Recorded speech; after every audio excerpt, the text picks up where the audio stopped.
விஜய் அவர்கள் வந்து இந்த மாதிரி ஒரு சர்ச்சையில் போய் சிக்கிறது, இல்லை இந்த சர்ச்சையை விரும்புகிறது, இது பேசு பொருளானா பரவாயில்ல, என்னை கேட்குறதுக்கு யார் இருக்கிறா அப்படின்ற அந்த நினப்பு இருக்குது பாருங்கள்.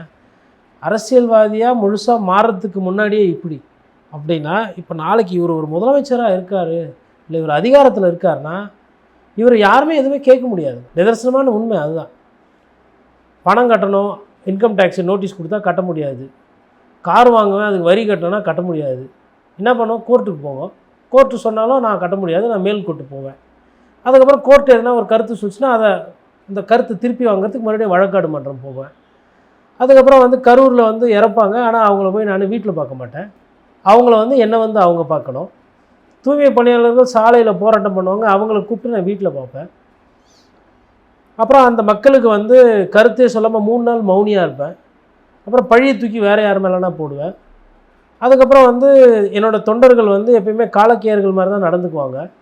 டிரான்ஸ்ஃபார்மர் மேலே ஏறுவாங்க, மரக்கிளையை உடைப்பாங்க, பொது சொத்துக்கு இன்னல் கொடுப்பாங்க. இவ்வளவும் கொடுத்தாலும் நாங்கள் இப்படி தான் இருப்போம், நாங்கள் எங்கள் போக்கை மாற்றிக்க மாட்டோம். இது அரசியல் கட்சி தலைவராக இருக்கக்கூடிய விஜய்.